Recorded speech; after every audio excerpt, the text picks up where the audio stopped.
Awake to my voice. Hi, I'm Adam, an artist with 20 years experience in the field. Welcome to creating a stylized head in Zbrush, part 7 of the 12 video series on the creation of the funnest from the beautiful concept by Pauline Vob. Alright, so here we go. So first off, I'm building the skull shape of the model, keeping it very stylized, so just blocking out the general shapes and forms of what the skull that I see this model to be. Keeping it really low poly. It's only 8,000 points right now. So first subdivision, I did a ZV mesh once there, just to get the topology as the shape is that I've already developed. If you click ZV mesh on a shape that you've moved it, the flow of topology will follow the form you've created, and that way you can prevent pinching when you're sculpting. So it's not you're not struggling against the model.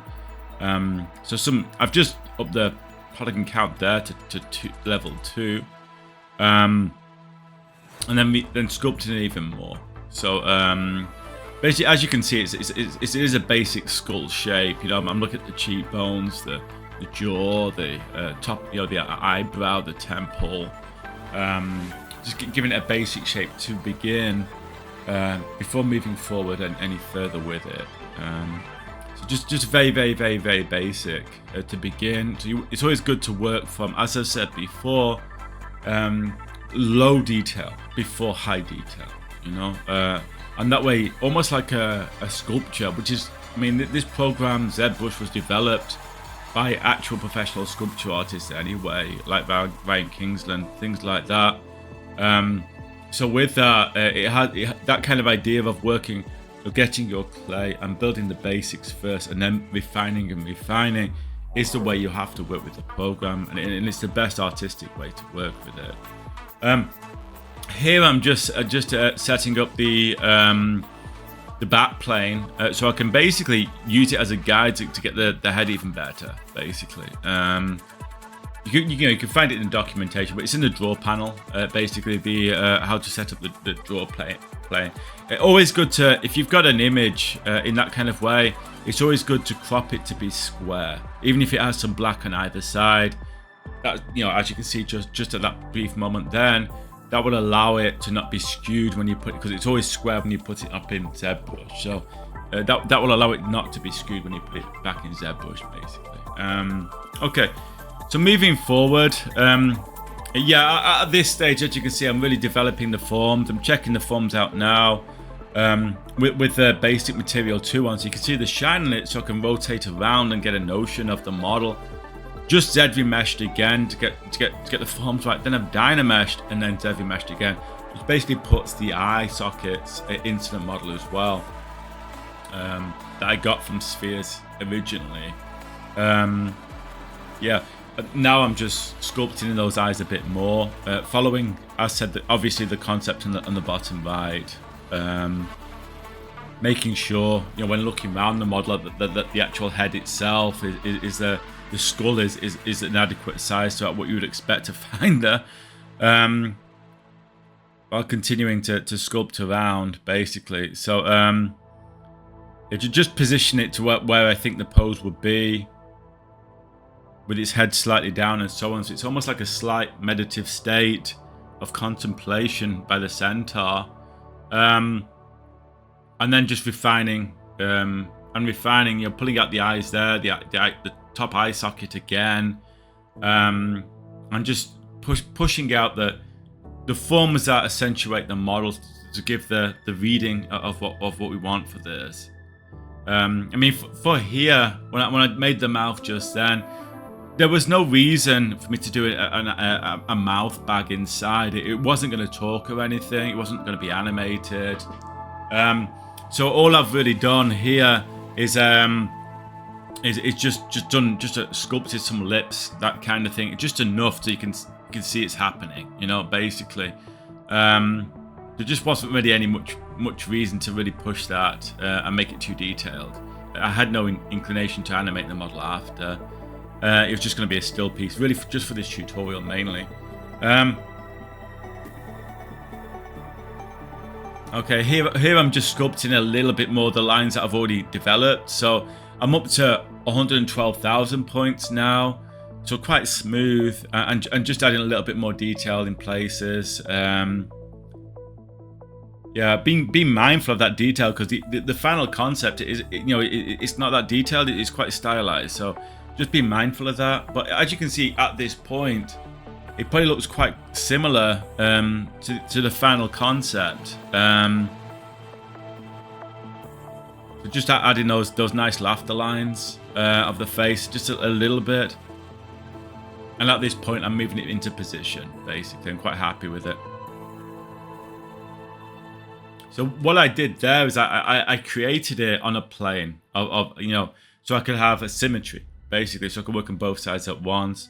Once I was ready, I've moved it into position on the actual model.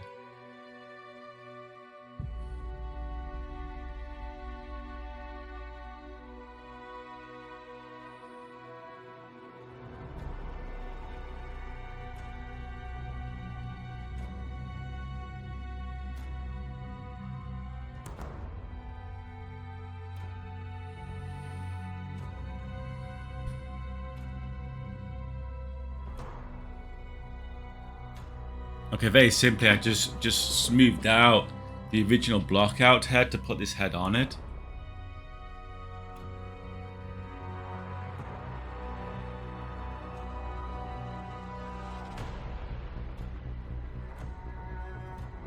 And then just simply scaling it and moving it to put it in place.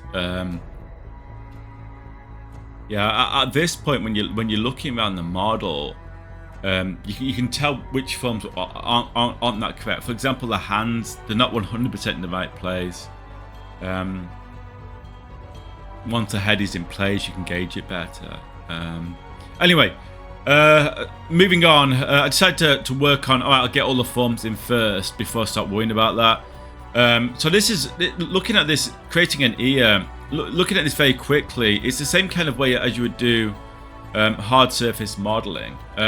So basically it's creating a polygroup, deleting one of the polygroups, using the smooth groups that you can find in the light box to smooth out that polygroup, Zbrush the polygroup, then deleting one side of the polygroup, then Q-meshing using ZModeler to extract and give it more thickness, and that's my ear. So it's from basically it's from a sphere, creating a very, very quick stylized ear for the piece, basically.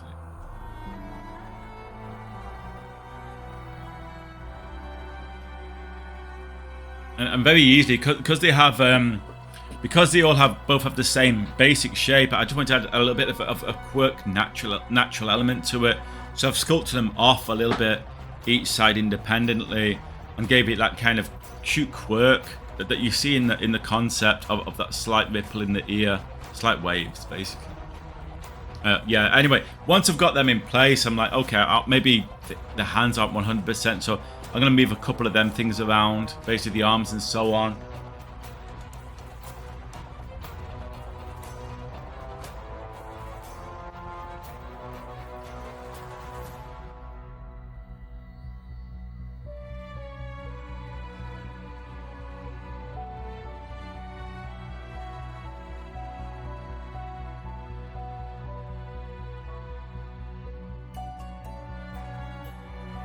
Right, at this stage, what I've done is I've basically extracted from the top of their head a skull cap, and with the skull cap, I inflated the skull cap a little bit, as you can see, and I'm going to use that for a very, very basic hair blockout. It's not going to be the final hair; it's just where is the hair going to sit is my main aim. So this is basically using the Dynamesh tool, just pulling out a hair, re-dynameshing.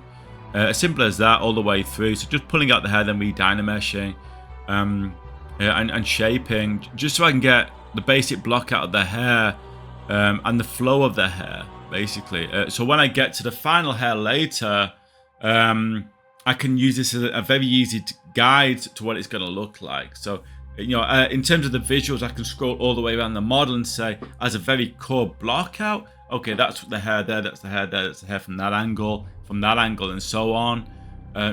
Is it working? Before moving on to the more detailed, stylized hair that I'm going to work on later.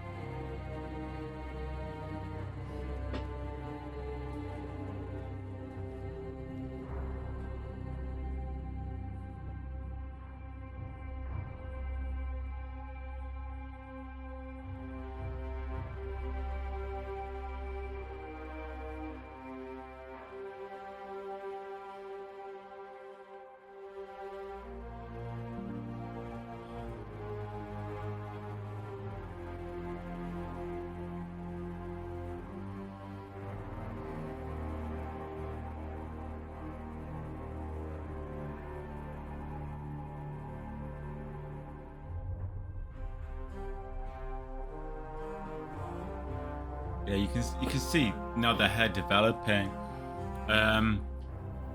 Yeah, I'm following the general guide of the concept art anyway. You know, from the front it looks like that. So where's the hair going to be from the side? You know, so I'm basically following the general guide anyway. Just Z remeshed it a little bit to make it a lot more easier to move around. You know, make it a lot more lower detail. And as said, I'm just basically okay. So that's roughly what the hair looks like. So where's it going to sit? I mean, is it going to be flowing far back? How far back? And so on. What about the side? What about the back? Which is quite ingenious about the concept art, that it does work from every angle.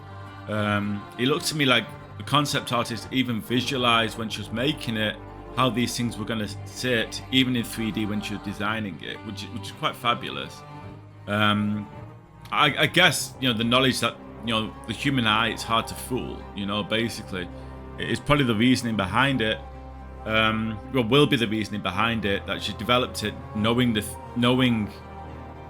visual elements of looking at the concept, basically. Registering the concept by your eye and knowing there's nothing wrong about that concept is very beautiful. The way that works as well is being able for her to be able to visualize the lighting and the model in 3D itself while she's designing it, and that's why it's so easy to translate to 3D. You know, it's going to work because she had it in her head anyway. You can tell when you model it.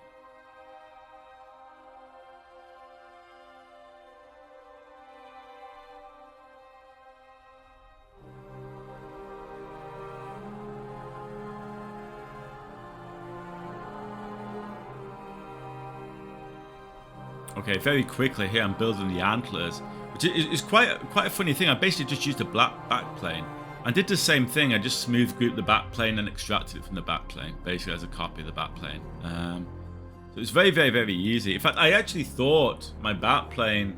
Oh, I see. I made a backplane, but I also made a plane on a texture on a plane. Okay, I get it. So I couldn't remember. Okay, so anyway, so here's antlers. Basically inflate on a low poly antler, and that's it. It's done very, very, very quickly. A few, you know, probably a 5-minute block out there to produce what I needed there. Just grabbing it from the backplane. It's very good to be able to work in 3D. You know, in the end, when you worked in 3D a while, you know, it's good to be able to say, I can grab there, I can grab there. You know, basically. I can move that around and grab that. So you're working with all your spatial acuity, awareness, you know, with your modeling process, which develops over time, like the muscles of sculpting. Anyway, that's it for today. That's the block out of their head, hair, and antlers and ears, and that's it for today. So I'll see you next time, and hopefully you learned something from this piece. And thank you.